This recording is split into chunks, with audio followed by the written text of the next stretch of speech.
திணை அமைப்பு என்னை முதலாக நிகழ்ச்சி ஒருங்கிணைப்பாளராக அறிமுகப்படுத்தியதற்கு இளமாறன் மற்றும் அமைப்பிற்கு நன்றி. அதேபோல் இங்கே வந்திருக்கும் முனைவர் திரு பிரபாகரன் அவர்களை வருக வருக என வரவேற்கிறேன். அதேபோல் இங்கு குழுமியிருக்கும் சான்றோர்கள் மற்றும் நண்பர்கள் அனைவருக்கும் எனது முதற்கண் வணக்கம். அது மட்டுமல்ல, உலகம் முழுக்க இந்த தமிழ் நிகழ்ச்சியை காண ஆவலுடன் காத்திருக்கும் தமிழ் விரும்பிகள் அனைவரையும் வருக வருக என வரவேற்கிறேன். தஞ்சையில் பிறந்து கணிதம் பயின்று மீத்திறன் கணினி செயல்படுத்தி விந்தை நாசா புகழ் எய்தினாய். நெஞ்சம் நெகிழும் குறுந்தொகை உரையும் நிலைத்து நிற்கும் தமிழர் வாழ்வும் தரணி மகிழும் திருக்குறள் தெளிவும் தந்தாய். முல்லைப்பாட்டு குறிஞ்சிப்பாட்டு என நின் கட்டுரைகளுக்கு மலேசியா முதல் கனடா வரை பின்தொடர்பவர்கள் ஏராளம். சித்தம் தெளியும் திருக்குறள் சிந்தனைகள் நித்தம் வானொலியில். தமிழருக்கு பெருமை சேர்க்கும் தஞ்சையில் இருந்து ஓர் அறிவு பயணம். முனைவர் பிரபாகரன் அவர்கள் வணக்கம். ஏற்கனவே இவரது படிப்பு மற்றும் இவரது பணி அனைத்தையும் சான்றோர்கள் பேசியிருப்பதால் நான் ஒரு சிலதை மட்டும் சொல்லி என் வரவேற்புரையை முடித்துக் கொள்கிறேன். இவர் 2010 நடைபெற்ற கோயம்புத்தூரில் நடைபெற்ற செம்மொழி மாநாட்டில் கலந்து கொண்டு வள்ளுவர் பார்வையில் புறநானூற்று இறைமாட்சி என்ற கட்டுரையை சிறப்பாக வெளியிட்டு புகழ் பெற்றிருக்கிறார். அதே போல் 10வது உலக தமிழ் ஆராய்ச்சி மாநாட்டில் செயலாளராக திறம்பட செயல்பட்டு ஒரு திருக்குறள் நிகழ்விற்கு தலைமையும் தாங்கி இருக்கிறார். அதுபோல் இவர் தமிழ் சேவை பலவற்றை செய்திருக்கிறார். தமிழ் சேவை மட்டுமல்ல, இவர் சமூக ஆர்வலரும் கூட. தமிழ்நாடு பவுண்டேஷன் அமைப்பில் செயலாளராக திறம்பட செயல்பட்டு பல சேவைகளை செய்திருக்கிறார். இவரது தமிழ் சேவை, சமூக சேவை இவற்றை பாராட்டி இவருக்கு பல விருதுகள் வந்துள்ளது ஒன்றும் ஆச்சரியம் இல்லை. தமிழ்நாடு பவுண்டேஷன், வள்ளுவர் தமிழ் அகாடமி போன்ற அமைப்புகள் மற்றும் பல விருதுகளை இவர் வாங்கி இருக்கிறார்.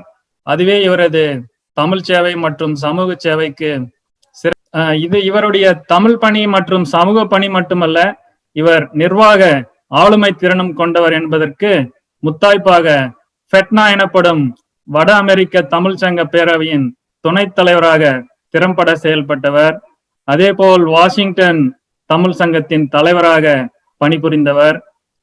மற்றவர்கள் சொன்னது போல் இது மட்டுமல்ல, தமிழ் இலக்கிய ஆய்வு கூட்டம் என்ற ஒரு தமிழ் அமைப்பையும் நிறுவி தமிழ் வளர்ச்சிக்காக பாடுபட்டு வருபவர். இதற்கு முத்தாய்ப்பாக புறநானூறு உரையிலிருந்து இவரது பாடத்தை எடுத்து கலிபோர்னியாவில் புத்தகமாக கற்பிக்கப்படுகிறது. இதைவிட வேறு சான்று தேவையில்லை. இவர் தமிழ் என்று தமிழர்களுக்கு மட்டும் சொல்லவில்லை, தமிழின் பெருமையை உலகம் அறிய வேண்டும். இது மிக முக்கியமாக ஒரு விஷயம். அதற்காக the ageless wisdom as embodied in Thirukkural என்ற நூலை எழுதியிருக்கிறார். இதை பற்றி professor emeritus university of California Berkeley doctor George Hart இப்படி சொல்கிறார்: Both Tamils and non-Tamils can enjoy and benefit from Dr. Prabhakaran's excellent essays and insight into one of the world's greatest works என்று புகழாரம் சூட்டுகிறார்.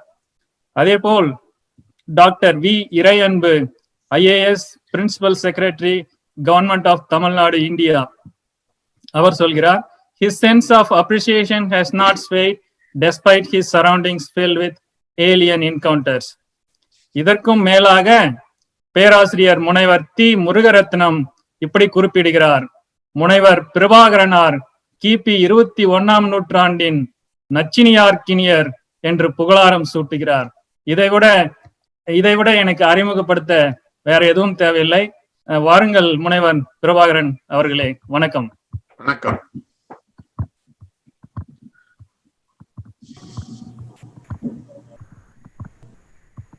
வணக்கம். இப்ப நீங்க தஞ்சையிலிருந்து நாசாவிற்கு வந்திருக்கிறீர்கள். இது மிகவும் பெருமையான விஷயம். தஞ்சை மண் என்றால் அது ராஜராஜ சோழன் வாழ்ந்த பெருமை மிகு மண். அந்த மண்ணில் பிறந்து வளர்ந்த அந்த இளமை காலத்தில் உங்களுக்கு மனதில் நிற்கும் சம்பவம் இருந்தால் அதை பற்றி கொஞ்சம் பகிர்ந்து கொள்ளுங்கள். அங்கிருந்து ஆரம்பிக்கலாம். சரி. தஞ்சை மண் நீர்வளமும் நிலவளமும் நிறைந்தது. அங்கு நான் ஒரு பல ஆண்டுகள், ஒரு 10-15 ஆண்டுகள் அங்கே இருந்தேன். அங்கே முக்கியமாக எனக்கு தெரியுது, நிறைய வளமான ஊர், எங்கு பார்த்தாலும் பச்சை பசைகள் என்ற நெல் வயல்கள், நீர், குளம், ஆறுகளிலே நீர் ஓடிக்கொண்டிருந்த காலம். இப்பொழுது போல அல்ல. அப்படிப்பட்ட காலத்துல அங்க இருந்தேன். தஞ்சையில நான் சிறுவன், அதனால எனக்கு வேற தஞ்சையை பற்றி பெரிய, தஞ்சையில பார்க்க வேண்டிய இடங்கள் எல்லாம் பார்த்திருக்கிறேன். தஞ்சைக்கு தனி பெருமை உண்டு. அது மறக்க முடியாத சம்பவம் தான். சிறு வயதிலே நான் அங்க இருந்த பொழுது எனக்கு பள்ளி படிப்புல பல இடையூறுகள். முதல் வகுப்பு முதல் 8ஆம் வகுப்பு வரை முறையாக பள்ளிக்கு செல்ல முடியவில்லை. ஓராண்டு காலம் பள்ளிக்கூடம் இல்லாத ஒரு கிராமத்திலே வாழ்ந்தோம். 2 ஆண்டு காலம் எனக்கு உடல்நிலை சரியில்லாத காரணத்தினால் முறையாக பள்ளிக்கு செல்ல முடியவில்லை. மேலும் 2 ஆண்டு காலம் நாங்கள் ஆந்திராவில் வாழ்ந்ததினாலே அங்கே பாடமொழி தெலுங்கு, எனக்கு தெலுங்கு தெரியாதனால் அங்கும் பள்ளிக்கு செல்ல முடியவில்லை. இப்படி என்னுடைய படிப்புக்கு இடையூறு வந்த காலத்திலெல்லாம் எனக்கு ஆசிரியராக இருந்து எனக்கு கல்வி கற்பித்தவர் என் தந்தை. என் தந்தையை பொறுத்தவரையில் எண்ணென்ப ஏனை எழுத்தன்ப இவ்விரண்டும் கண்ணன்ப வாழும் உயிர்க்கு என்ற வள்ளுவர் குரலிலே மிகுந்த உறுதியான நம்பிக்கையுடையவர். அவரை பொறுத்தவரையில் படிக்க வேண்டியது 2 தான். ஒன்று கணிதம், எண் என்றால் கணிதம், எழுத்து என்றால் மொழி. அது சிறுவனாக இருந்த பொழுது எனக்கு கணிதம் கற்பித்தார். மொழி என்றால் தமிழ் தான், தமிழ் கற்பித்தார். தமிழிலே திருக்குறளை மனப்பாடம் செய்ய வேண்டும் என்று சொல்லுவார். மற்ற சில பாடல்கள், பக்தி பாடல்கள் இவற்றை கற்பித்தார். ஆக கணிதமும் தமிழும் என் தந்தையிடமிருந்து கற்றேன். இது 2மே எனக்கு கடைசி வரையில் எனக்கு தொடரும். இப்பெல்லாம் கணிதம் படிப்பதில்லை, இப்ப தமிழ் தான் படிக்கிறேன். இந்த தஞ்சையிலிருந்து நாசாவுக்கு ஒரு அறிவு பயணம் என்ற பயணம் இன்னும் முடியவில்லை. இந்த தமிழ் பயணம் இன்னும் தொடரும். என்னுடைய கடைசி மூச்சு இருக்க வரை தமிழ் பயணம் தொடரும். சிறு வயதில் இன்னொரு அனுபவம். எங்களுடைய வீட்டுக்கு எதிர் வீட்டிலே ஒருவர் இருந்தார். அவருடைய மாப்பிள்ளை, அவருடைய பெண்ணோட கணவர், அவர் ஈராக்கில கணக்கராக வேலை பார்த்தார், அக்கௌண்டன்ட். அவர் ஆண்டுக்கு ஒரு முறை தமிழ்நாட்டுக்கு அவர் வருவார். அவர் வந்தாலே ஒரு பெரிய திருவிழா போல இருக்கும். ஏன்னா எல்லாருக்கும் பரிசுகள் வாங்கி கொண்டு வருவார். அவர் எப்பொழுது வருவார் என்று மக்கள் எதிர்பார்த்து கொண்டு, சுற்றத்தாரெல்லாம் எதிர்பார்த்து கொண்டிருப்பார்கள். பரிசுக்காக மட்டுமல்ல, அவர் நல்ல மனிதர் கூட. எனக்கு சிறுவனாக இருக்கும்பொழுது அது பெரிய வியப்பாக இருந்தது. இந்த மனிதருக்கு ஏன் இப்படி இவ்வளவு செல்வாக்கு, இவர் வெளிநாட்டிலிருந்து வந்தார் போல் இருக்கிறது என்று. எனக்கு என்ன காரணமோ தெரியாது, வெளிநாட்டுக்கு செல்ல வேண்டும் என்று ஒரு மிகச் சிறுவனாக 5-6 வயதிலிருந்து எனக்கு விருப்பம். ஆக 3 தான் என்னுடைய வாழ்க்கையில நான் கனவாக கண்டது. ஒன்று, வெளிநாட்டுக்கு செல்ல வேண்டும், கணிதம் படிக்க வேண்டும், தமிழ் படிக்க வேண்டும். இது 3 கனவுகள் தான் எனக்கு சிறு வயதிலே இருந்து தொடர்ந்து வந்த கனவுகள். மிகச் சிறப்பு. நீங்க தந்தையை பத்தி சொன்னது மிகச் சிறப்பு. அது எங்களுக்கும் ஒரு இன்ஸ்பிரேஷனா இருக்கும். சோ நாங்களும் எங்க பசங்களுக்கு ஏதோ ஒரு வகையில தூண்டு சக்தியா இருக்கணும் அப்படின்னு ஒரு நம்பிக்கை வருது. நன்றி. அடுத்தது, நீங்க இந்தியாவில நிறைய கணிதம் படிச்சிருக்கிறீங்க, முதுகலை இளங்கலை பட்டம் வாங்கியிருக்கிறீங்க. அதே போல் அமெரிக்காவில் MS அது மாதிரி பட்டம் வாங்கியிருக்கிறீங்க, MBA PhD இதெல்லாம் பண்ணியிருக்கிறீங்க. என்ன ஒரு வித்தியாசம் நீங்க பாக்குறீங்க? இந்த அமெரிக்க கல்வி முறை, இந்திய கல்வி முறை, இதுக்கான வித்தியாசம் என்ன நீங்க பாக்குறீங்க? இந்திய கல்வி முறையிலே மனப்பாடம் செய்வது மிக மிக முக்கியம். புரியுதோ இல்லையோ மனப்பாடம் செய்ய வேண்டும். கற்கன்னா வள்ளுவர் சொன்னார், அப்படி யாரும் செய்வது கிடையாது. மனப்பாடம். நம் முதுகலை படிப்பு படிக்கின்ற பொழுது ரியல் அனாலிசிஸ் என்ற ஒரு பாடம், அந்த பாடத்தை எங்களுக்கு கற்பித்தவர் ஒரு பேராசிரியர், கணித மேதை. அவர் பார்த்தாலே ராமானுஜன் மாதிரி தான் இருப்பார். அவர் தினம் வகுப்புக்கு வருவார், கண்ணை மூடிக்கொண்டு ஏதாவது ஒப்பிப்பார், அப்படியே மனப்பாடமாக சொல்லுவார். அதை நாங்களாம் எழுதி கொண்டு போய் வீட்டில் போய் படிக்கிறோம். படித்தேன், 2 மாதம் படிச்சு பார்த்தேன், எனக்கு எதுவும் புரியல. நான் ஒரு நாள் அவர் இடத்துல போய், ஐயா நீங்கள் சொல்லுவதெல்லாம் எனக்கு புரியவில்லை என்று சொன்னேன். அவர் சொன்னார், நீ படிக்கிறியா? படிக்கிறேன் சார். நல்லா படிக்கிறியா? படிக்கிறேன் சார். அவர் சொன்னார், புரியுற வரைக்கும் படி அப்படின்னா. புரியலன்னு தான் நான் சொல்றேன், எனக்கு புரியுற வரைக்கும் படி அப்படின்னா. புரியவே இல்லைன்னா என்ன சார் பண்றதுன்னு, மனப்பாடமா படிச்சுக்கோ, தேர்வுல பரீட்சையில மனப்பாடமா எழுது அப்படின்னா. சோ அவர் சொல்றதை பார்த்தா எனக்கு ஓரளவுக்கு வேடிக்கையாக இருந்தது. ஆனா வேற வழியும் இல்லை. அவர் சொன்ன மாதிரி நான் மனப்பாடமாக அங்க எல்லாமே தீரமா தான் இருக்கும். தேற்றம் எல்லாம் பேர் உள்ளதாக இருக்கும். Lindelof covering theorem, Vitali's theorem, Fubini's theorem and multiple integrals, இப்படி எல்லாம் அந்த எதெல்லாம் பேருள்ள தேற்றங்களோ அதை மனப்பாடமாக செய்து நான் தேர்வில் எழுதி அந்த பல்கலைக்கழகத்திலே முதல் மாணாக்கனாக தேர்வு பெற்றேன். அதுதான் அங்குள்ள படிப்பு. மனப்பாடத்துக்கு மிகுந்த முக்கியத்துவம். இங்கே மனப்பாடம் அவ்வளவு தேவையில்லை. இங்க கணினி இல்லாவிட்டால், கால்குலேட்டர் இல்லாவிட்டால் ஒண்ணும் தெரியாது யாருக்கும்.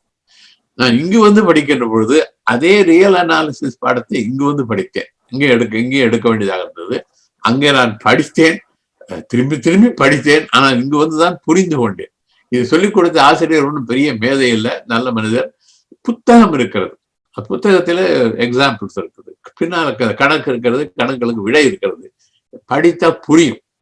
அது மட்டுமல்ல, நான் ஒரு நாள் ஒரு தேர்வுக்கு ஆசிரியர் சொன்னார், இது வந்து ஓப்பன் புக் எக்ஸாம் அப்படின்னார். அது எப்படி ஓப்பன் புக் இருந்தா, நம்மள பிட் அடிக்குதான் பேப்பர் எடுத்துட்டு போவான், இங்க புக்கை வச்சு எப்படி தேர்வு எழுதுறதுன்னு எனக்கு பெரிய ஆச்சரியம். புக் எல்லாம் இருந்த தேவையான புத்தகங்கள், அதுக்காக லைப்ரரியில இருந்து கூட சில புத்தகங்கள்லாம் கூட எடுத்துக்கொண்டு போனேன்.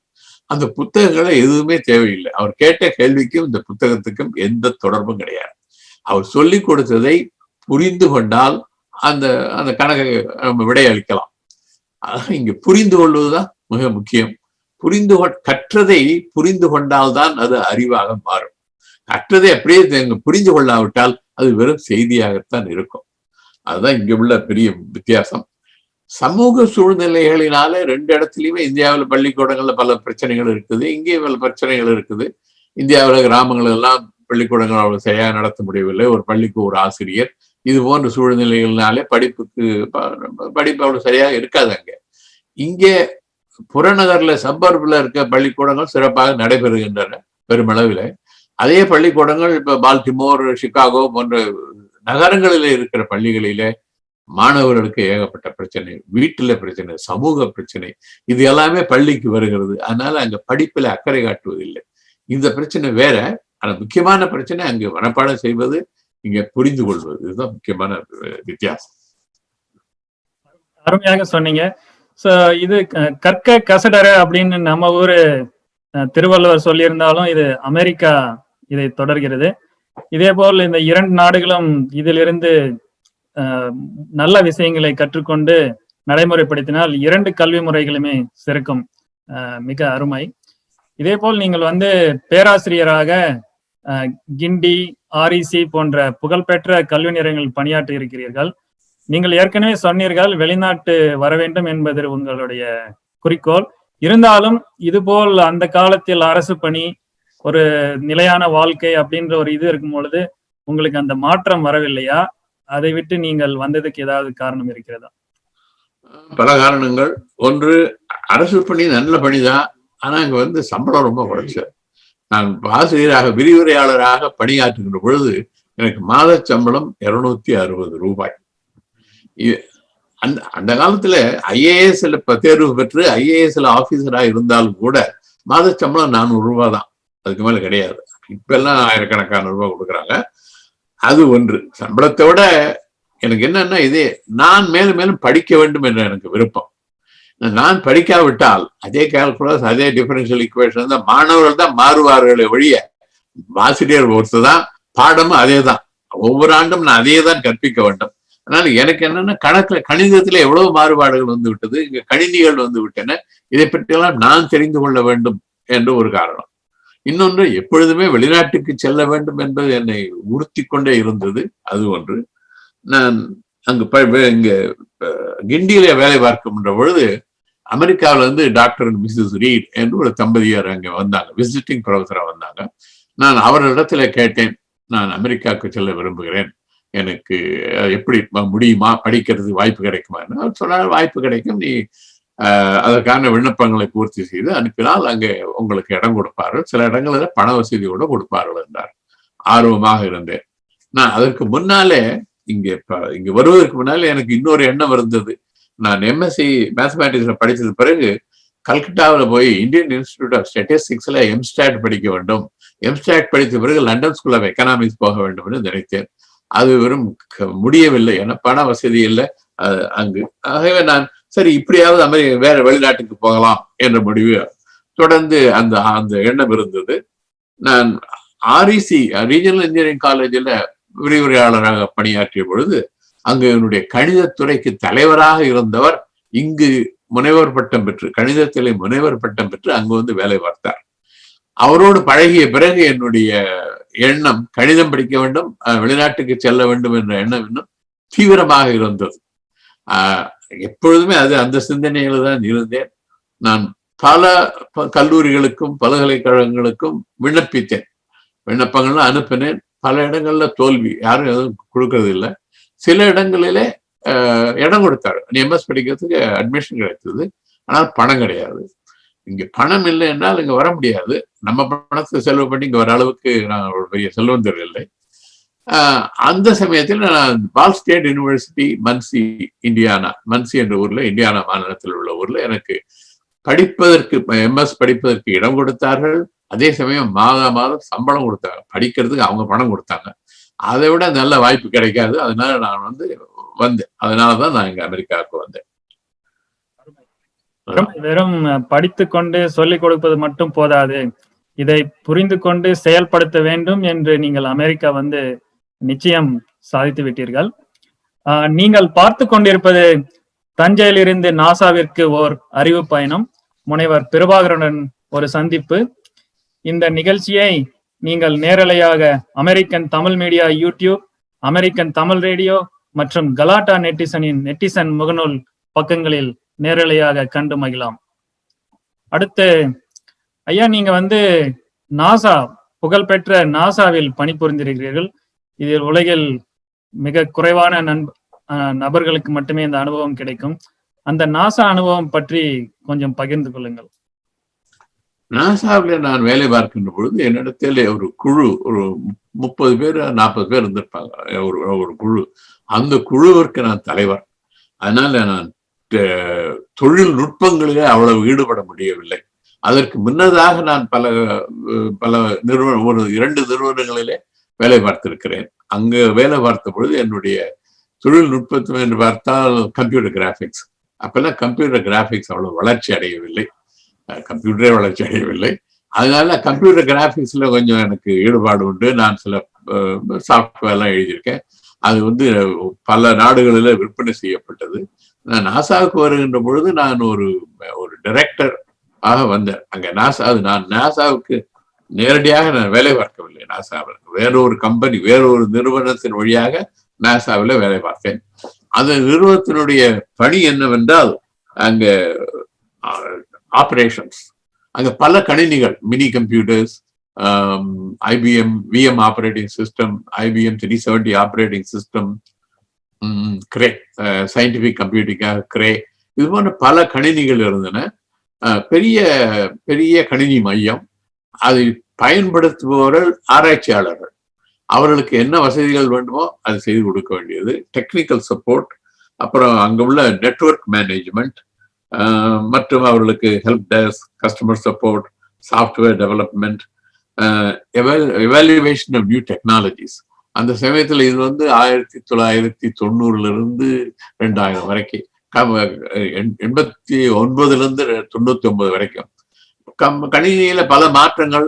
அப்பதான் இன்டர்நெட் வர ஆரம்பிச்சது, புது இதையெல்லாம் எப்படி அவர்கள் பயன்படுத்தலாம் என்பதற்காக ஒரு லேபரேட்டரி பரிசோதனை கூடம் ஒன்று வைத்தோம். அதிலிருந்து நாங்கள் கற்றுக்கொண்டு இதை நாசாவுக்கு எப்படி செய்ய வேண்டும், எப்படி அவர்கள் பயன்படுத்தலாம் என்று ஆராய்ச்சியாளரோடு தொடர்பு கொண்டு அவர்களுக்கு பயிற்சிகள் அளித்தோம். இதுதான் இங்க நான் செய்த பணி. அருமை. அதாவது நீங்க வந்து கணிதம் படிக்க வந்தீங்க, அதுக்கப்புறம் கணினி பத்தி கத்துக்கிட்டீங்க. இதுல வந்து நீங்க 80கள் 90கள் கம்ப்யூட்டர் ஒரு அறிமுகமான ஒரு காலம்.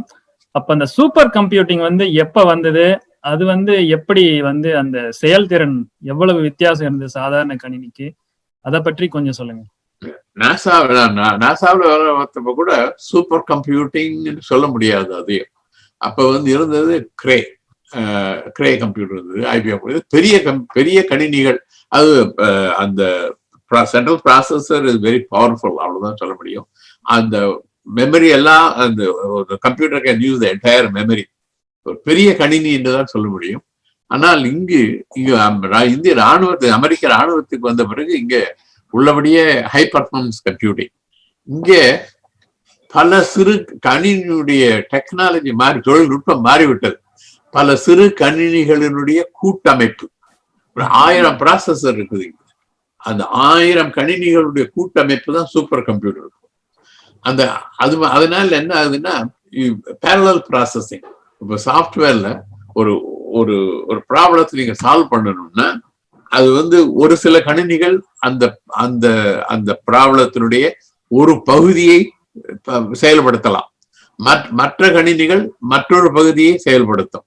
இந்த பகுதியில் உள்ள வேலை முடிந்தவுடனே இந்த கணினிகள் அந்த கணினிகளுக்கு செய்தியை தெரிவிக்கும். அது communication between different sets of computers. அது பயன்படுத்துகிறவர்களை இதற்கு இந்த கணினிகளை இத்தனை விரிவாக பிரித்து கொள்ளலாம், இப்படி செய்ய வேண்டும் அப்படி செய்ய வேண்டும் என்று. அதனால மென்பொருள் எல்லாம் மாற்ற வேண்டியதாக இருக்கிறது. முன்ன இருந்த மாதிரி சாஃப்ட்வேர் இல்லை. சாஃப்ட்வேர்ல சேஞ்சஸ் இருக்குது, டெக்னாலஜி ஹஸ் சேஞ்ச். நீங்க இங்க இன்னொன்னு, இந்த ராணுவத்துல வந்து 2 விதமான கணினிகள். ஒன்று வந்து கிளாசிஃபைட் கம்ப்யூட்டிங், அது வந்து secret clearance or top secret clearance, இந்த மாதிரி தகுதி உடையவர்கள் மட்டுமே பயன்படுத்தக்கூடிய கணினிகள். அங்கே வந்து அந்த அந்த அறைகளுக்குள்ள போறவங்க எதையும் எடுத்துக்கொண்டு போக முடியாது, அங்கேருந்து எதையும் எடுத்துக்கொண்டு வர முடியாது. அதுக்கு நெட்வொர்க் வந்து ரொம்ப பாதுகாப்பான நெட்வொர்க் இருந்தது. அதையும் கண்காணித்தோம். நாசாவில வந்து கம்ப்யூட்டர் கிராபிக்ஸ்ல ரொம்ப இன்ட்ரெஸ்ட் இருந்தது அவங்களுக்கு இங்க, ராணுவத்துல. அதே போல வர்ச்சுவல் ரியாலிட்டிக்காக ஒரு பெரிய பெரிய இடமே இருந்தது. இது அப்புறம் ரிசர்ச் கோஆர்டினேஷன். இங்க வந்து இந்திய ராணுவத்துல அமெரிக்க ராணுவத்துல பல ஆராய்ச்சிகள் நடத்துறாரு. அந்த ஆராய்ச்சியாளர்களுக்கு அவர்களுக்கு பல கல்லூரிகளிலோ அல்லது பல்கலைக்கழகங்களோ அங்கேயும் இதே போன்ற ஆராய்ச்சியாளர்கள் பேராசிரியர்கள் நடத்துகிறார்கள். அவர்களுக்கும் தொடர்பு ஏற்படுத்தி அங்கிருந்து சில ஆராய்ச்சியாளர்களை இங்கு வரவழைத்து இவர்களோடு ஒருங்கிணைப்பதும் எங்களுடைய பணியாக இருந்தது.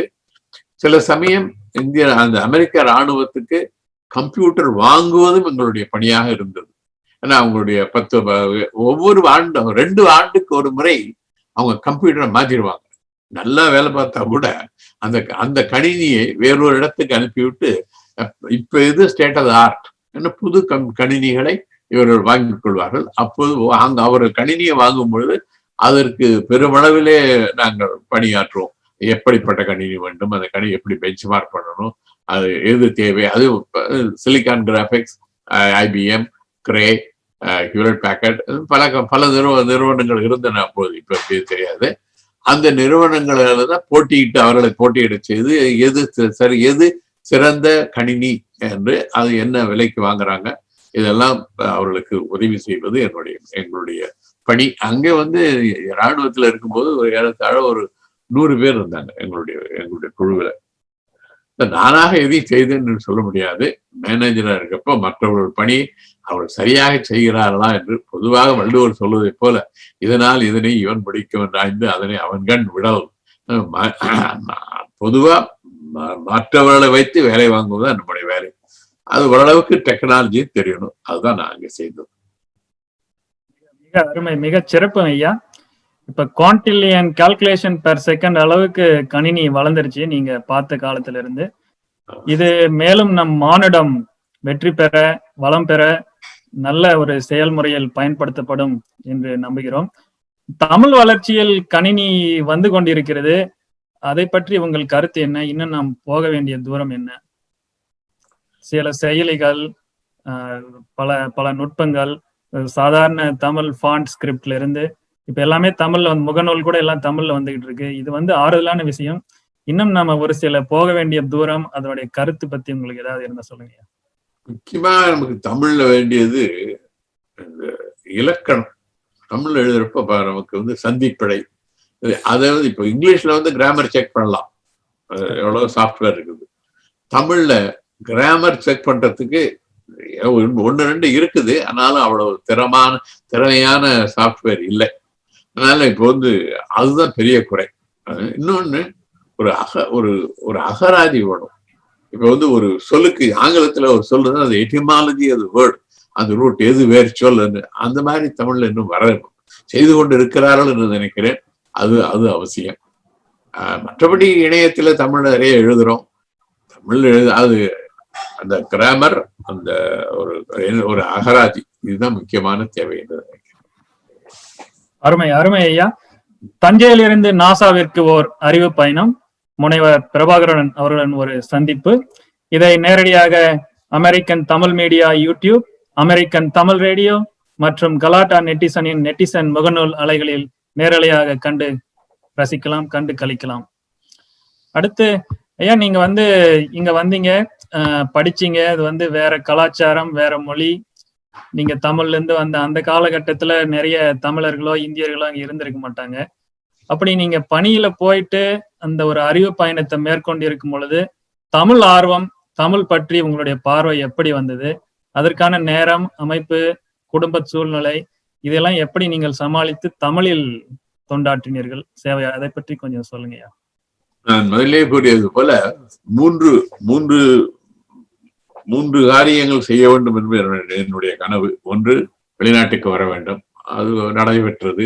அடுத்தது கணிதம் படிக்க வேண்டும், அதுவும் நடைபெற்றது. எஞ்சி இருப்பது தமிழ் படிக்க வேண்டும் என்று எனக்கு ஆர்வம் எப்பொழுதுமே இருந்தது. ஆனால் அதற்கான வாய்ப்போ அல்லது வசதியோ தேவையோ இல்லாத பல ஆண்டுகள் ஓடிக்கொண்டிருந்தன.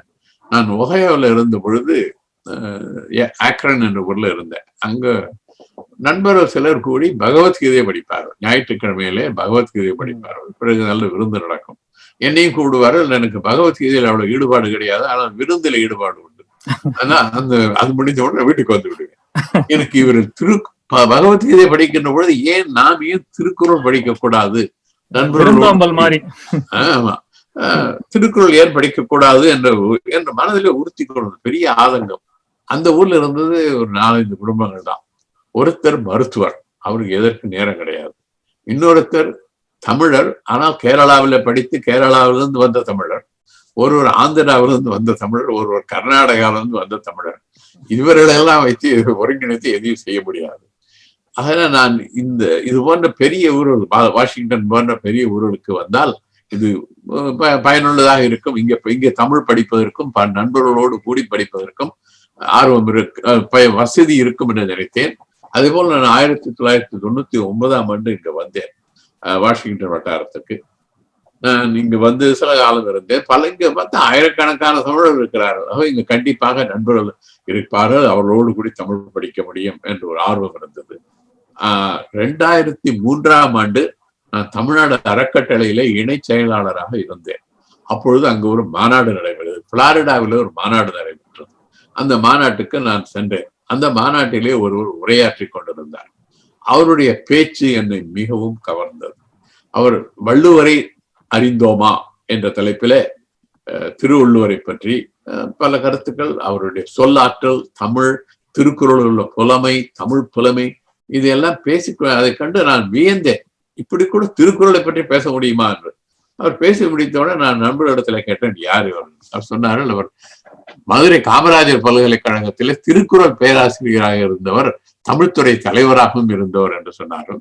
நான் அவரிடத்திலே பேசினேன். அவரிடத்துல சொன்னேன், ஐயா, நான் திருக்குறள் நண்பர்களோடு கூடி திருக்குறள் படிக்க வேண்டும் என்று எனக்கு விருப்பம். அவர் சொன்னார், நீங்க படிங்களா, என்ன அதுக்கு என்ன தடை என்று கேட்டார். தடை என்ன, புத்தகமே இல்லையே என்னிடத்துல. என்ன சரி, நான் உங்களுக்கு புத்தகங்கள் அனுப்புகிறேன் என்றார். சில பேர் சொன்னா செய்ய மாட்டாங்க. நான் ஒரு ஊருக்கு போன உடனே எனக்கு ஒரு 20 புத்தகங்கள் அனுப்பினார். அதுவும் புத்தகங்கள்னா மிகச்சிறந்த புத்தகங்கள். அண்ணாமலை பல்கலைக்கழகத்திலே பேராசிரியர் சரங்கபாணி அவருடைய திருக்குறள் உரை வேற்றுமை, அவர் அந்த உரை வேற்றுமையில ஒரு 80 உரைகளை ஒப்பிட்டு எழுதுகிறார் அவர். அது போல மதுரை காமராஜர் பல்கலைக்கழகத்திலிருந்து திருக்குறள் உரை களஞ்சியம் 10 வால்யூம், அது போல பல நூல்களை அனுப்பினார். அதே சமயம் என்னுடைய தமையனார் சென்னையில் இருக்கிறார், அவரும் பல நூல்களை அனுப்பினார். 2003 அளவிலே என்னிடத்துல ஒரு 40 திருக்குறள் புத்தகங்கள் இருந்தன. அப்ப நண்பர்களை கேட்டேன், நாமெல்லாம் ஒன்று கூடி தமிழ் படிக்கலாமா, திருக்குறள் படிக்கலாமா என்று. அவர்கள் ஆர்வமாக அரசு செல்லையா, முத்துவேல் செல்லையா, பீட்டர் போன்றவர்கள் எல்லாம் ஆர்வமாக இருந்தார்கள். நாங்கள் அனைவரும் ஒரு அமைப்பை உருவாக்கினோம். நீங்கள் திணை என்ற ஒரு அமைப்பை உருவாக்கியது போல தமிழ் இலக்கிய ஆய்வு கூட்டம் என்ற ஒரு அமைப்பை உருவாக்கினேன். அது ஒரு இன்ஃபார்மல் ஆர்கனைசேஷன் தான் அது. அந்த அமைப்பின் அடிப்படையில நாங்கள் மாதம் 2 முறை ஏதாவது ஒரு நூலகத்துக்கு சென்று என்னிடத்தில் இருக்கிற புத்தகங்கள் அனைத்தையும் எடுத்துக்கொண்டு செல்வேன்.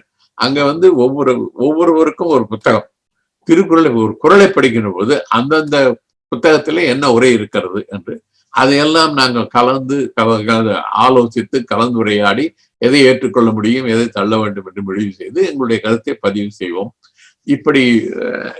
அப்படித்தான் தமிழ் ஆர்வம் தொடங்கியது. தொடர்ந்தது, புத்துயிர் பெற்றது. நான் தந்தையிடத்திலிருந்து தமிழ் கற்றேன். அது நான் முருகரத்னம் அவர்களை சந்தித்த பொழுதுதான் உண்மையிலே என்னுடைய தமிழ் ஆர்வத்துக்கு புத்துயிர் பெற்றது. இங்கே செய்ய முடியும், இங்கே புத்தகங்கள் கிடைக்கும், புத்தகங்களை கொண்டு வர முடியும், நண்பர்கள் இருக்கிறார்கள், ஆர்வம் உள்ளவர்கள் இருக்கிறார்கள். அவர்களுக்கு உள்ள ஆர்வம் என்னுடைய ஆர்வத்தை தூண்டியது, என்னுடைய ஆர்வம் அவர்களை ஊக்குவித்தது. அருமை அருமை. தஞ்சையிலிருந்து அமெரிக்க மண்ணில் தமிழ் ஆர்வம் பெற்றிருக்கிறீர்கள். தமிழ் ஆர்வம் அங்கிருந்தே வந்துடுது, தமிழை இங்கு பரப்பி இருக்கிறீர்கள். கணிதம், தமிழ் ஆர்வம், சமூக சேவை என்று பன்முக திறமையுடன் பயணிக்கிறீர்கள். நன்று. அதே போல் நீங்கள் குறுந்தொகை உரை எழுதியிருக்கிறீர்கள். அதிலிருந்து எங்களுக்காக ஒரு சின்ன உவமை பகிர்ந்து கொண்டீர்களா? நன்றாக இருக்கும். கண்டிப்பாக. தமிழ் சங்க இலக்கியத்தில 2 அகத்திணை அல்லது அகம், புறத்திணை அல்லது புறம். புறத்திணையில நாம் காண்பதெல்லாம் வெற்றி, போர், வெற்றி, வீரம், ஈகை, கொடை, புகழ், அன்பு, நட்பு, வாழ்க்கை தத்துவங்கள், இது போன்ற கருத்துக்களை தான் புறத்திணையில பார்க்கிறோம். அது உலக வாழ்க்கை பொதுவாக. அகத்திணையிலே நாம் காண்பதெல்லாம் காதல் வாழ்க்கை. 2 பேர் சந்திக்கிறார்கள், காதல் தொடர்கிறது, பிறகு திருமணமாகிறது. ஏதோ காரணத்தினாலே ஆண்மகன் அவளை விட்டு பிரிந்து செல்கிறார். பொருளுக்காக போகலாம், போருக்காக போகலாம், பிரிந்து செல்கிறான். அவன் வரும் வரை அவள் காத்திருப்பாள். அது இருத்தல் என்று பெயர். பின்னர் அவன் குறித்த காலத்துல வராவிட்டால் அவள் வருந்துவாள். அது இரங்கல் என்று சொல்லுவார்கள். கடைசியில வந்தவுடனே அவனிடத்திலே ஊடுவாள். அகத்திணை காதல் வாழ்க்கையை பற்றி சொன்னால் அங்கு 5 கருத்துக்கள் தான். ஒன்று புணர்தல், அதாவது சந்திப்பது. அடுத்தது பிரிதல். அடுத்தது இருத்தல். அடுத்தது இரங்கல். அடுத்தது ஊடல். இதுதான் அகத்திணையிலே காதல். குறுந்தொகையோ அல்லது நற்றிணையோ 500 எதுவா இருந்தாலும் இந்த கருத்துக்களோட அடிப்படையில தான் இருக்கும். இந்த 5ல ஒன்றாவது எந்த ஒரு பாடலிலும் இந்த 5 தான் உரிப்பொருள் என்று சொல்லுவார் தொல்காப்பியம். இந்த உரிப்பொருள் இல்லாத பாடலே இருக்காது. அந்த மாதிரி குறுந்தொகையில பார்த்தா இன்னொன்று சொல்லணும். புறநானூறு படிக்கிறது அவ்வளவு கடினம் அல்ல. நேரம் செலவு செய்ய வேண்டும். நீங்க ஒரு பாடலை எடுத்தா அதுல ஒரு 15 அல்லது 20 சொற்கள் நமக்கு புரியாது. ஏன்னா அந்த சொற்கள் எல்லாம் இப்போ வழக்கில இல்லை. 2000 ஆண்டுகள்ல எவ்வளவு சொற்கள், நம்ம தமிழ் சொற்களை இழந்து விட்டோம். அதுக்கு பதிலாக வேறு மொழி சொற்களை பயன்படுத்துகிறோம். அந்த சொற்கள் வழக்கிலே இல்லாததுனால நமக்கு புரிவதில்லை. அந்த சொற்களை நாம புரிந்து கொண்டால், அகாராதி வேண்டும். அகாராதியை வைத்து சொற்களுக்கு பொருள் புரிந்து கொண்டால் ஓரளவுக்கு ஏதாவது 1-2 உரைகளை ஒப்பிட்டு பார்த்தால் படிக்கலாம் புறநானூறு. அகநானூறு அல்லது குறுந்தொகை, இந்த மாதிரி அகத்திணை இலக்கியங்களில உங்களுக்கு பொருள் புரிந்தாலும், சொற்களுக்கு அருஞ்சொற்களுக்கு பொருள் புரிந்தாலும், பாடலுக்கே பொருள் புரிந்தாலும், அந்த பாடலிலே உள்ளபடியாக இன்னொரு கருத்தும் இருக்கும். அது மறைந்து இருக்கும். அது ஆழமாக சிந்தித்து படித்தால்தான் புரியும். அது அதற்கு உள்ளுரை ஓமம் என்று பெயர். அதாவது ஒரு ஓமை இருக்கிறது. இப்ப தாமரை போன்ற முகம் என்று சொன்னால் தாமரை தான் ஓமை, முகம் உவமேயம். இந்த பாடல்ல என்ன இருக்குன்னா தாமரையை தான் சொல்லியிருப்பாங்க, முகத்தை சொல்லியிருக்க மாட்டார் புலவர்.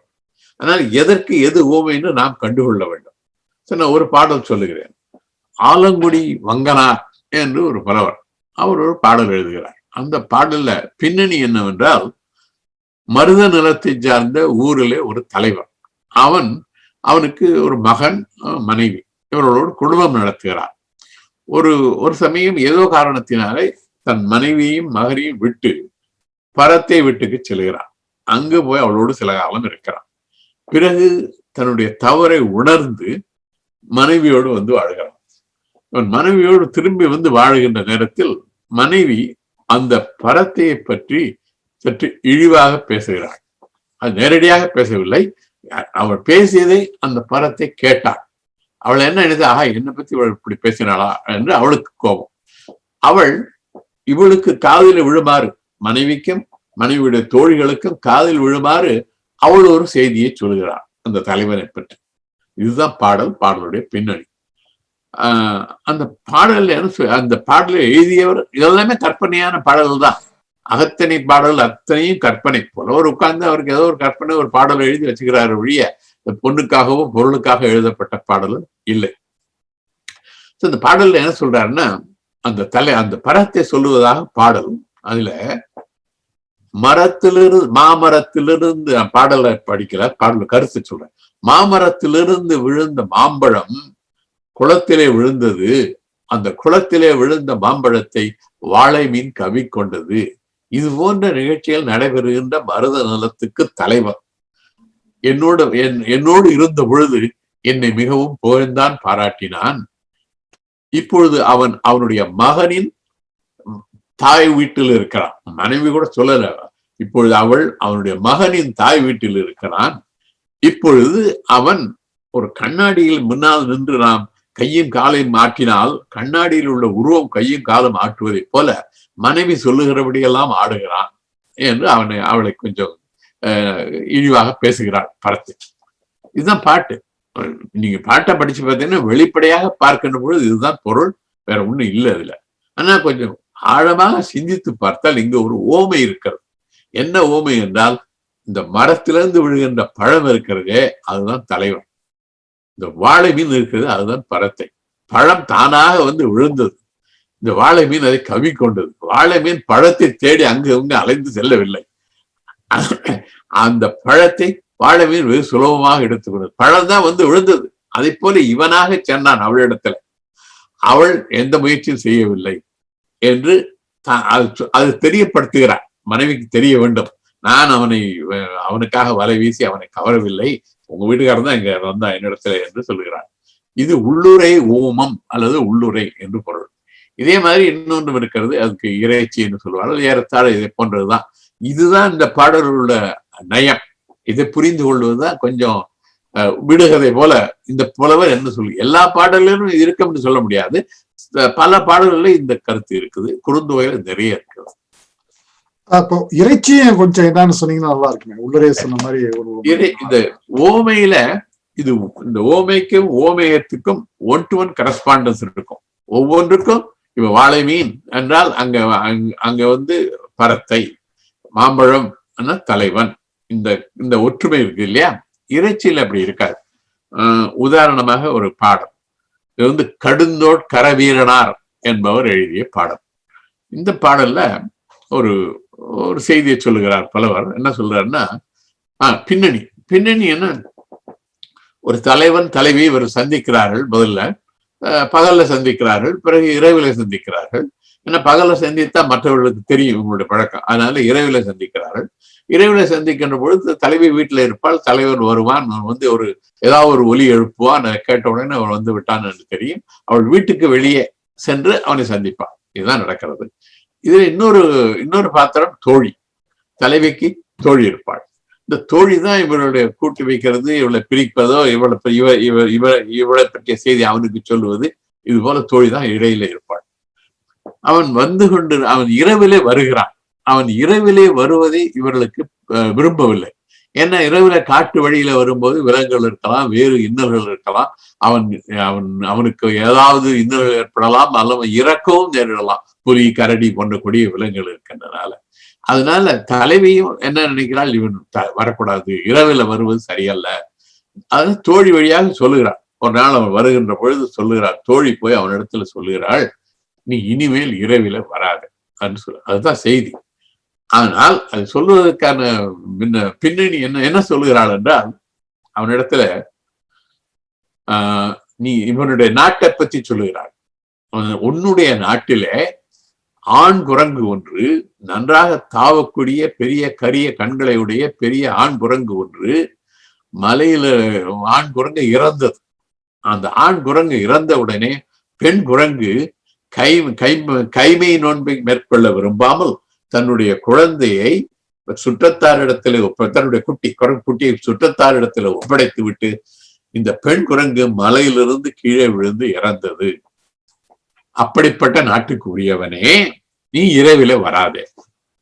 இது என்ன செய்தி என்றால், நீ வந்தால், நீ எங்கே உனக்கு ஏதாவது இன்னல் ஏற்பட்டு நீ இறந்தால் தலைவி இறந்து விடுவாள் என்ற செய்தி அங்கே மறைமுகமாக இருக்கிறது. இல்லாட்டி என் குரங்கு இறக்கணும்னு அவன்கிட்ட சொல்ல வேண்டிய தேவையில்லை, நேரடியா சொல்லலாம். அந்த இறைச்சி இது என்னன்னா, அந்த இந்த குரங்கு குட்டி இருக்குது, குட்டியை கொண்டு போய் சுற்றத்தார் விட்டார், சுற்றத்தரத்துல அந்த குரங்கு விட்டதுங்கிறதுக்கு ஒரு ஒற்றுமையான கருத்து இல்லை. தலைவன் தலைவி, அந்த ஆண் குரங்கு பெண் குரங்கு இருக்குது. ஆனா இங்க இன்னொரு செய்தியும் இருக்குது. இந்த பாடல் இன்னல்களுக்கு அப்பால் வருவான், இன்னல்களை கடந்து வருவான், இது போன்ற செய்திகளுக்கெல்லாம் அங்க தொடர்பு இல்லை.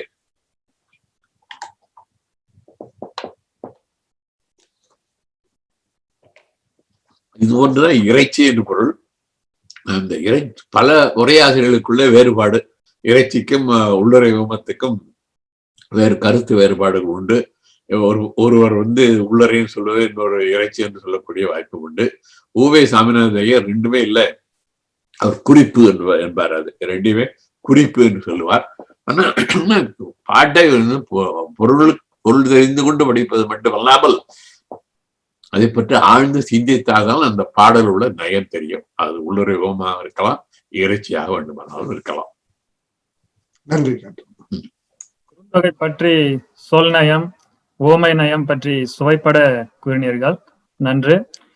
அடுத்து புறநானூறு பற்றி சிறிது கூறுங்கள்.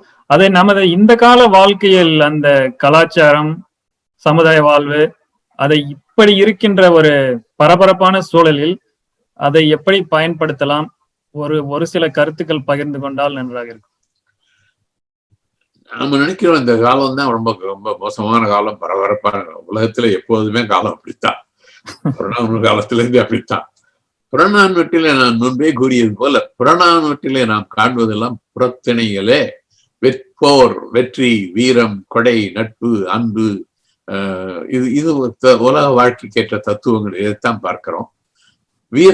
வீரத்தை பற்றி சொல்லுகின்ற பொழுது ஒக்கூர் மாசாத்தியார் என்ற ஒரு புலவர் ஒரு பெண்மணியினுடைய வீரத்தை பற்றி பேசுகிறார். அந்த பெண்ணுடைய தந்தை முந்தா நாள் போரில் இறந்தான், கணவன் நேற்றைய போரில் இறந்தான், இன்று அவளுடைய சிறு வயதுள்ள மகனை போருக்கு அனுப்புகிறாள்.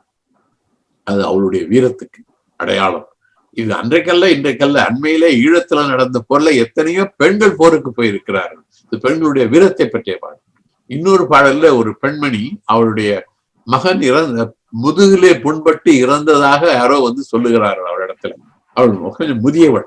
அவள் சொல்லுகிறாள், என்னுடைய மகன்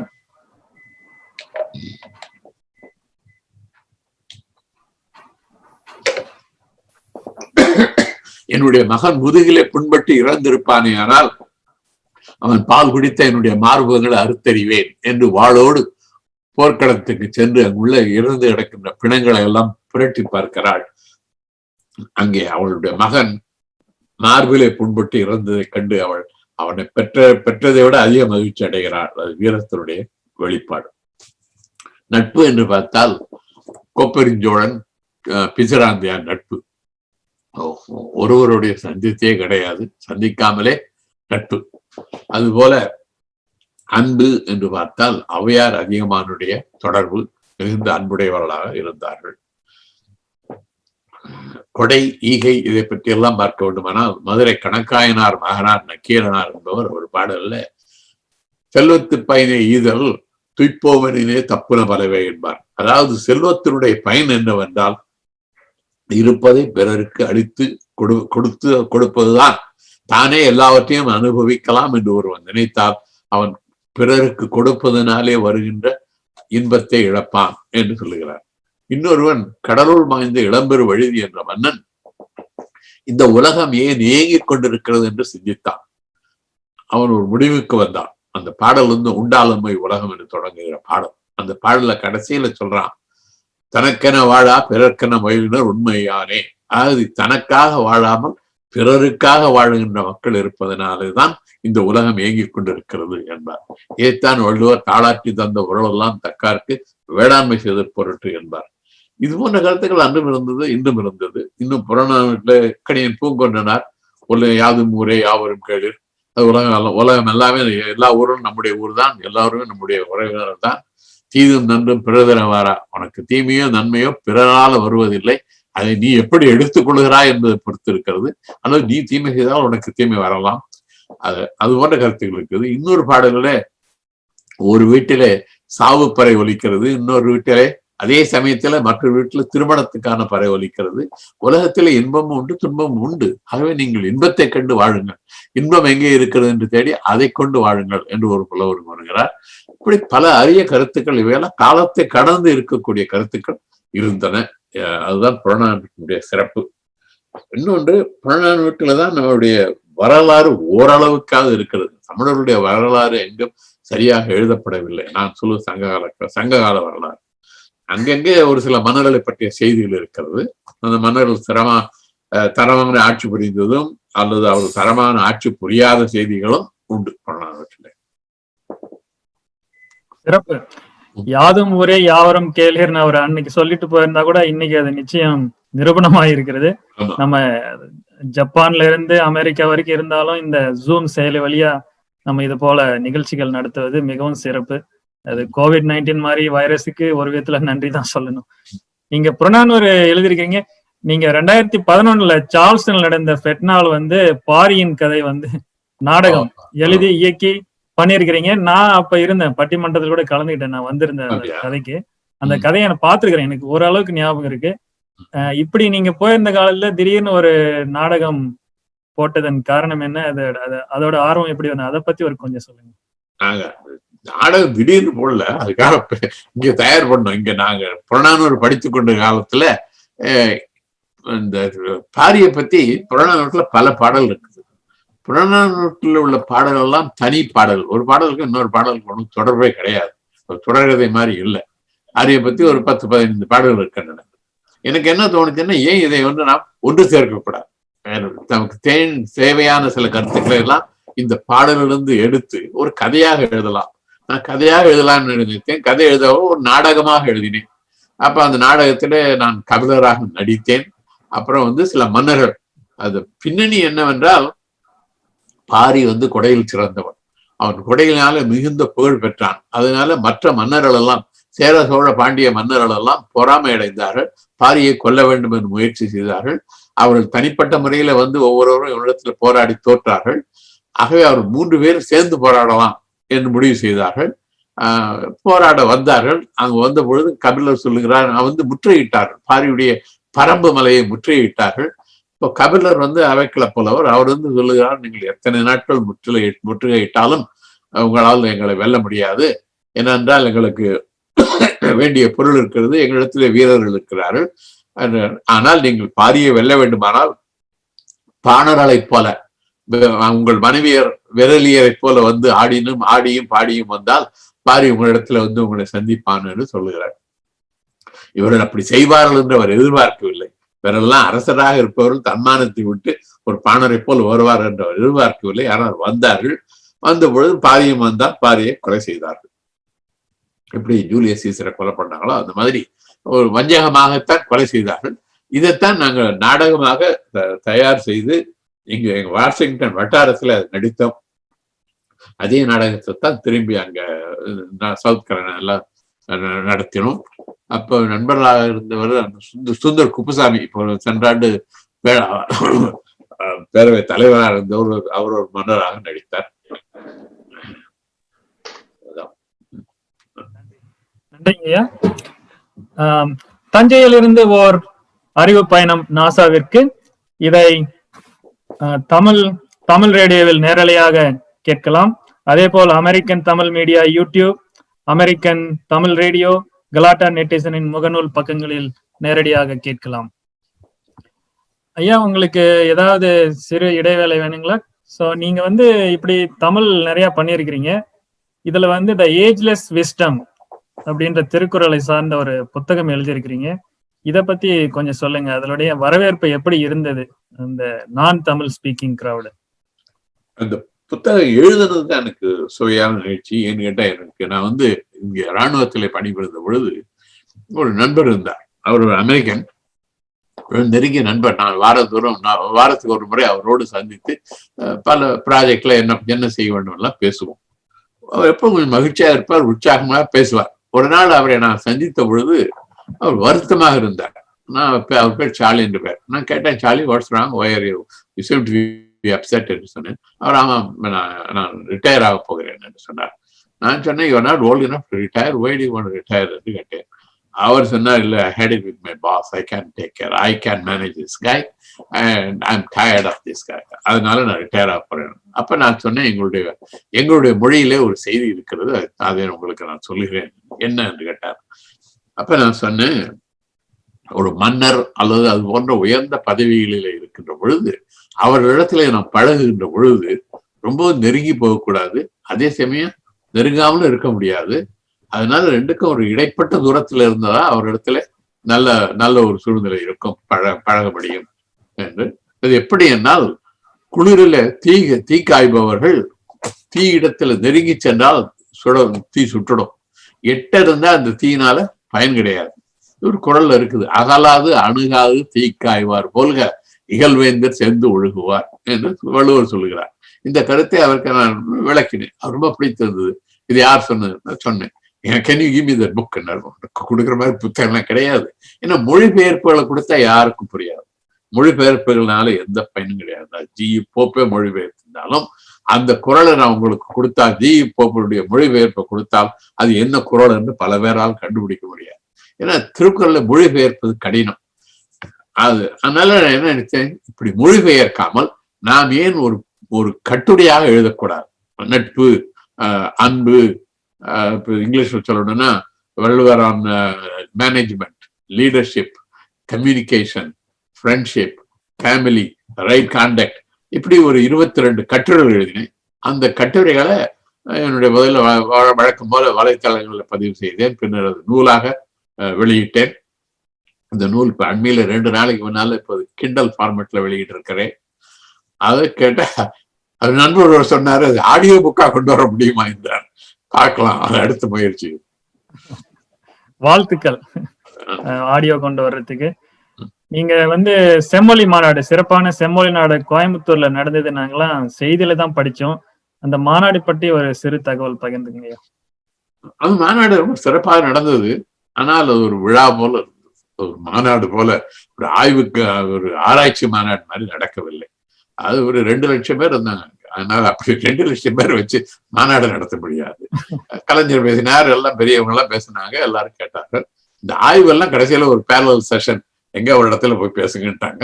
நாங்க பேசின இடத்துல ஒரு கூட்டத்துக்கும் 15 பேர் 20 பேர் தான் வருவாங்க. அது ஆய்வுத்துறையில அது ஒன்றும் பெரிய சிறப்பான முயற்சின்னு சொல்ல முடியாது. அதுவும் இல்லாம ஒரு கலந்துரையாடலும் இல்லை. ஒவ்வொருத்தரும் போய் அவங்கவுங்க கட்டுரையாக வாசிச்சு அவங்கவுங்க வீட்டுக்கு போறாங்க. ஒரு தலைப்புன்னா அது பல பேர் கூடி பேசக்கூடிய வாய்ப்பெல்லாம் இல்லை இங்க.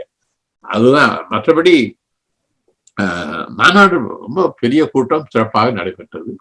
நான் அங்கு ஒரு கட்டுரை வழங்கினேன். அந்த கட்டுரை வள்ளுவர் பார்வையில் புறநானூற்று இறைமாட்சி என்று.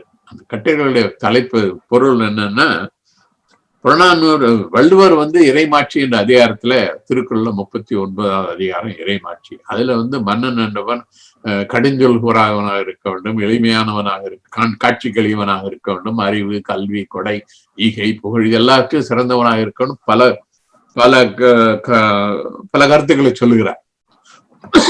இது போலத்தான் வாழ்ந்தார்களா புறநானூற்றில் கூறப்பட்ட மன்னர்கள் என்று பார்த்தால் இது எல்லாவற்றுக்கும் அங்க எடுத்துக்காட்டுகள் உள்ளன.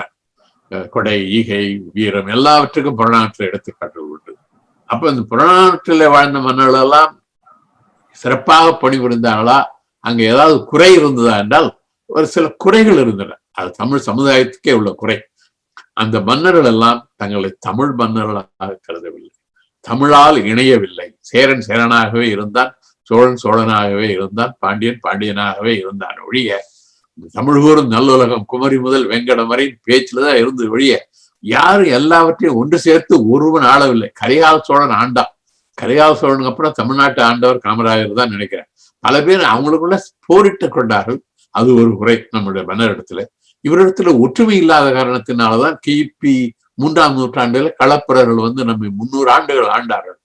அதுதான் நம்ம இடத்துல ஒரு குறை. இன்னொரு குறை, மன்னர்கள் எல்லாம் சிறப்பாக ஆட்சி புரிந்தாலும் கூட நாட்டினுடைய வளத்தை பெருக்கி பொருளாதாரத்தை பெருக்குவதில் அவ்வளவு அக்கறை காட்டவில்லை.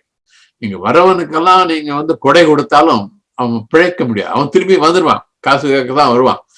வாழ்க்கைக்கு அவன் வாழ்வதற்கான வழிவகுக்க வேண்டும். அதை செய்ய தவறிவிட்டார்கள். அது ஒரு குறை. கரிகால சோழன் தான் அணை கட்டினான். அது பெரிய உதவி. அது தமிழ்நாட்டுக்கு இன்றையும் இருக்கிறது. அதை போல செய்தவர் வேறு யாரும் கிடையாது. ஆகவே அவர்கள் வரிப்பணத்தை வாங்கினார்கள். வரிப்பணத்துக்கு மேல மாற்று போருக்கு போனார்கள். அங்குள்ள மன்னர்களிடத்துல கப்பம் வாங்கினார்கள். போருக்கு போய் ஒரு நாட்டை வெற்றி பெற்றாலும் கூட அங்கே தன்னுடைய ஆட்சியை நிலைநாட்டவில்லை. முகலாயர்கள் இந்த நாட்டுக்கு தங்கள் ஆட்சியை நிலைநாட்டினார்கள். வெள்ளையர்கள் இந்த நாட்டுக்கு அவருடைய ஆட்சியை நிலைநாட்டினார்கள். தமிழ் மன்னர்கள் இங்கிருந்து வேறொரு நாட்டுக்கு சென்று படையெடுத்து கொண்டு சென்று போரிட்டால் அங்கே தன்னுடைய தளபதியோ அல்லது ஒரு பிரதிநிதியோ வைத்து தன்னுடைய ஆட்சியை அங்கு நடத்துவதே கிடையாது. அங்க போய் எனக்கு இவ்வளவு கப்பம் கட்டுறேன்னா வந்துடுவார் வீட்டுக்கு. அது போல நம்ம ஆட்சியும் சரியாக நடத்தவில்லை. மற்றபடி வரிப்பணத்தை வாரி வழங்கினார்கள் எல்லோருக்கும், அவ்வளவுதான். அதனால இன்னும் சிறப்பாக ஆண்டிருக்கலாம், பழைய கதை. ஆனா வரலாற்றிலிருந்து நாம் தெரிந்து கொள்ள வேண்டிய செய்திகள் உள்ளன. எது தவறு எது சரி என்று அதை திருத்திக் கொள்ள வேண்டும். இன்றைக்கும் நம் சமுதாயத்திலே நாம் தமிழால் இணையவில்லை. நமக்கு அரசியல், மதம், சாதி இப்படி பல விதமான காரணங்களால நாம் பிரிந்துதான் வாழ்கிறோம். அது மாற வேண்டும். அதுதான் தெரிந்து கொள்ள வேண்டிய செய்தி. இனியாவது தமிழினம் ஒருமைப்பட்டு ஒரு முன்னோக்கத்தை நோக்கி வெற்றிமாக நடக்கும் என்று நம்புகிறோம். தமிழ் மொழி மாநாட்டை பத்தி சொன்னீங்க. என்ன கேட்டா அது ஒரு பெரிய கல்யாண விருந்து மாதிரி தோணுது. ரொம்ப அருமை, மகிழ்ச்சி. நீங்க திருக்குறள் மாநாடு, சர்வதேச மாநாடு நடத்தியிருக்கிறீங்க.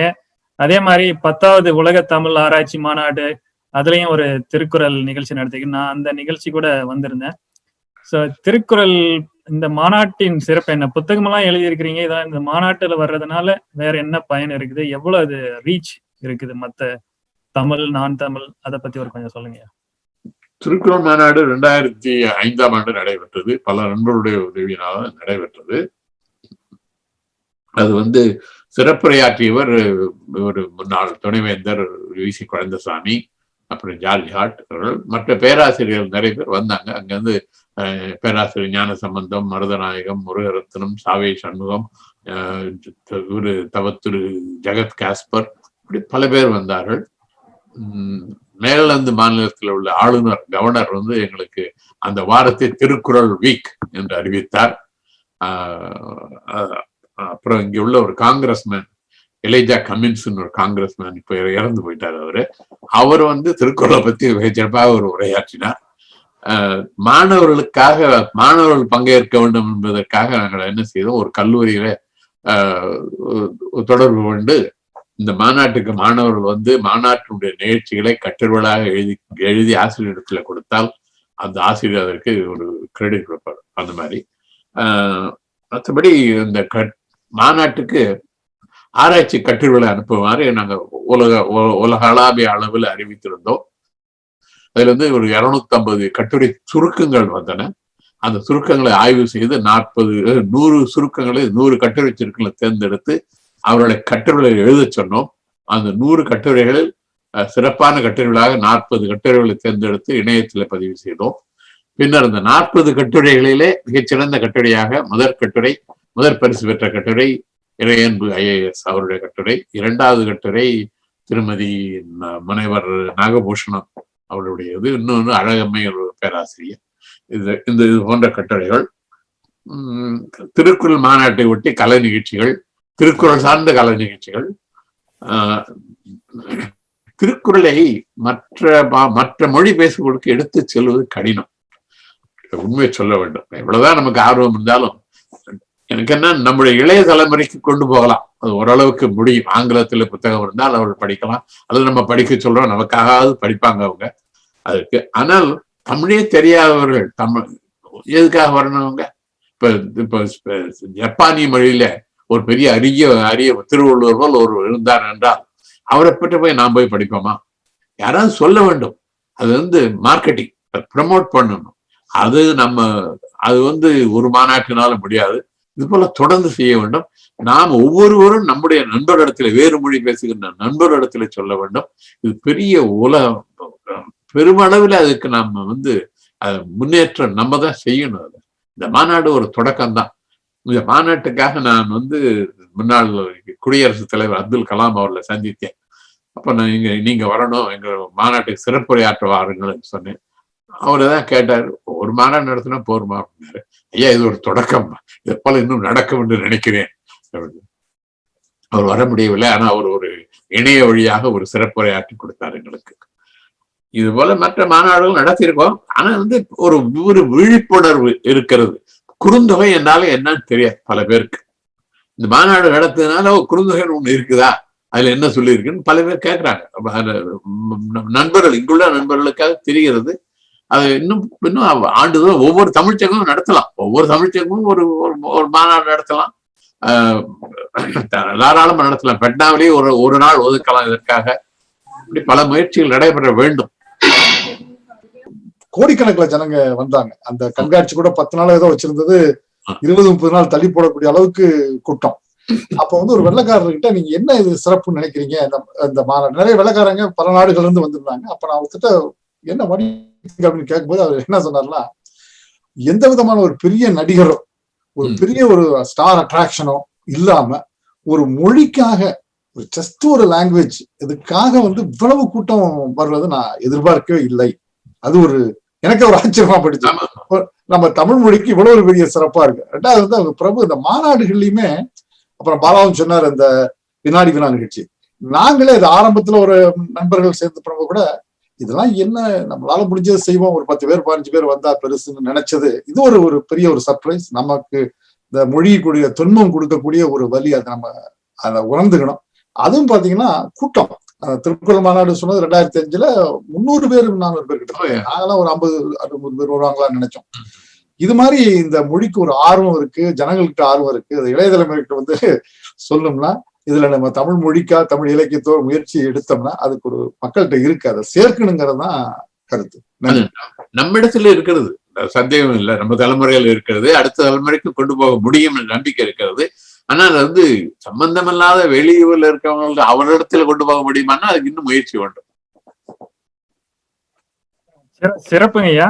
இப்ப கூட சமீபத்துல திருக்குறளை அரபு மொழியில வெளியிட்டாங்க. முயற்சி நடந்துகிட்டு தான் இருக்குது. தமிழ் நம்ம படிக்கணும், அது ஒரு ஸ்டெப். ரெண்டாவது மத்தவங்களுக்கும் சொல்ல, நீங்க எழுதின அந்த ஏஜ்லெஸ் விஸ்டம் அந்த மாதிரி, அப்பதான் தமிழின் பெருமை உலக அறியும்.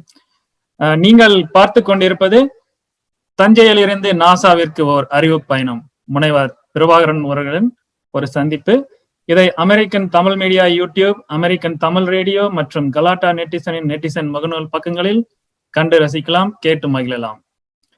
அடுத்து ஐயா, நீங்க ஆளுமை, அதாவது நிர்வாகத்திறனுக்காக எடுத்துக்காட்டாக ஃபெட்னாவின் துணை தலைவர், தமிழ் சங்க தலைவர், இந்த மாதிரி பல அமைப்புகளின் தலைவராக இருந்திருக்கிறீங்க. அந்த அமைப்புகளின் பணி, தமிழ் வளர்ச்சி, அதை பத்தி சுருக்கமா சொல்லுங்க. நான் கிளீவ்லாண்ட்ல இருந்தபோது அங்க பாரதி கல்ச்சரல் சொசைட்டின்ற ஒரு அமைப்பு இருந்தது.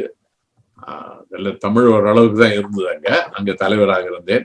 இங்க 2005 நான் வாஷிங்டன் தமிழ் சங்கத்தினுடைய தலைவராக இருந்தேன். அதற்கு பிறகு நான் இதுல தமிழ்நாடு அறக்கட்டளையில செயலராக இருந்திருக்கிறேன். தமிழ்நாடு பேரவையிலே 4 ஆண்டுகள் துணை தலைவராக இருந்திருக்கிறேன். இது போன்ற அமைப்புகள் எல்லாம் நம்மெல்லாம் கூடுகிறோம், டான்ஸ் ஆடுறாங்க, பாட்டு பாடுறாங்க, சாப்பிடுறாங்க, போயிடுறாங்க. அது அல்லாமல் தமிழுக்கென்று ஒரு முயற்சி நடைபெற வேண்டும். அதுதான் என்னுடைய கருத்து. இப்போ தமிழ் சங்கத்துல திருக்குறள் மாநாடு நடத்தலாம், மற்ற தமிழ்ச்சங்கங்கள் ஏதாவது ஒரு மாநாடு நடத்தலாம். அது ஒன்று. இன்னொன்று, இப்ப எல்லாம் நிறைய பேர் இருக்காங்க தமிழர்கள். இப்ப வாஷிங்டன் தமிழ் சங்கத்துல கூட்டம் அல்லது நியூ ஜெர்சில கூட்டம்னா 1000 பேர் வராங்களே. அப்போ ஒரு இணை அரங்கம் நடத்தலாம். ஆர்வம் உள்ளவர்கள் வந்தா அவங்க திருக்குறளை பத்தி பேசலாம், அல்லது ஏதாவது ஒரு இலக்கியத்தை பத்தி யாராவது ஒரு பேசலாம், அல்லது கலந்துரையாடலாம். ஏதாவது ஒரு தமிழுக்காக ஏதாவது ஒன்று செய்ய வேண்டும். அது ஒன்று. அந்த முயற்சியில தான் நீங்க 2006ஆம் ஆண்டுல இருந்து நாங்க ஃபெட்னாவோட துணைத் தலைவராக இருந்த பொழுது 3 நாட்கள் ஃபெட்னா மாநாடு நடைபெறுகிறது. அதுல கடைசி நாள் ஒரு அரை நாள் தமிழுக்காக ஒதுக்குங்கள் என்று நான் கேட்டுக்கொண்டேன். அது நடைபெற்றது. தமிழ் பேச்சுகள், அதாவது சங்க இலக்கியத்தை பத்தியோ அல்லது யாராவது அங்கு வந்த விருந்தினர்களை வைத்து அல்லது இங்குள்ளவர்களை வைத்து தமிழுக்காக ஒரு அரை மணி நேரம் அரை நாள் பேச்சு நடந்தது. 4 ஆண்டுகள் நடந்து தொடர்ந்து நடைபெறுகிறது. இப்ப அது வேற மாதிரியாக நடைபெறுகிறது. இப்ப மாதந்தோறும் ஒரு தமிழ் இலக்கிய பேச்சு நடைபெறுகிறது. ஆகவே இது போன்ற கூட்டங்கள் எல்லாம் நாம் தமிழை வளர்க்க வேண்டும். நம்முடைய இளைஞர்களுக்கும் அதுல பங்கெடுக்க வேண்டும். அதுதான் என்னுடைய கருத்து. நன்றிங்க ஐயா. அடுத்தது இப்ப நீங்க என்ன மாதிரி தமிழ் பணியெல்லாம் செஞ்சுக்கிட்டு இருக்கிறீங்க, அதை பத்தி கொஞ்சம் சுருக்கமா சொல்லுங்க. இப்ப நான் திருக்குறள் கட்டுரைகள் என்ற தலைப்பில பல கட்டுரைகள் எழுதி வருகிறேன். இதுவரைக்கும் அரசு பால சார்ந்த ஒரு 20 கட்டுரைகள், பொருட்பால்ல ஒரு 8 அல்லது 9 கட்டுரைகள் எழுதியிருக்கேன். இன்னும் 2 கம்மத்து பால்ல இருந்து 2 கட்டுரைகள் எழுதலாம் என்று எழுதி கொண்டு இருக்கிறேன். இந்த கட்டுரைகள் எல்லாம் என்னுடைய வலைத்தளத்துல திருக்குறள் கட்டுரைகள் .blogspot.com என்ற வலைத்தளத்திலே வெளியிட்டுக் கொண்டிருக்கிறேன். திருக்குறள் சிந்தனைகள் என்ற ஒரு தொடர் சொற்பொழிவு அமெரிக்கன் தமிழ் ரேடியோவில் சனிக்கிழமை கிழக்கு நேரம் 11 மணிக்கு, இன்னைக்கு இல்லை நினைக்கிறேன், சனிக்கிழமை 11 மணி கிழக்கு நேரத்தில் அது ஒளிபரப்பாகிறது. நண்பர் ஆர்வத்தினுடைய உதவியினால. அது அப்ப திருக்குறள் நான் சொன்ன மாதிரி இப்ப கிண்டல் புத்தகமாக வந்திருக்கிறது. எனக்கு இன்னும் சில நாடகங்கள் எழுத வேண்டும் என்ற ஆசை. புறநானூற்றிலிருந்து புறநானூரை படிக்கிறது பல பேர் படிக்க மாட்டாங்க. ஆனா அதை நாடகமாக ஆக்கினால் அதிகமான அவையாரை பற்றி, கோப்பெருஞ்சோழன் பிசிராந்தையாரை பற்றி, பிரிஞ்சித்திரனார் என்று புலவர் இவர்களை பற்றி ஒரு குறு நாடகம் ஒரு அரை மணி நேரத்துல எழுதலாம். அந்த நாடகங்களை கொண்டு வரலாம். அதுபோல் செய்ய வேண்டும் என்று விருப்பம். அப்புறம் இன்னும் தொடர்ந்து கொஞ்சம் சில நாங்கள் கூட்டங்கள் அடிக்கடி நடத்தினோம். கொஞ்ச நாளா நடைபெறவில்லை. இப்ப அடுத்தாப்புல மதுரை காஞ்சி, நடுநூறு வாடை போன்ற இலக்கியங்களுக்கு கூட்டங்கள் நடத்த இருக்கிறோம். மாநாடு அல்ல, ஒரு சொற்பொழிவு தான். அதுதான் தற்போதைக்கு உள்ள திட்டம். உங்கள் திட்டம் வெற்றி பெற இந்த அமைப்பு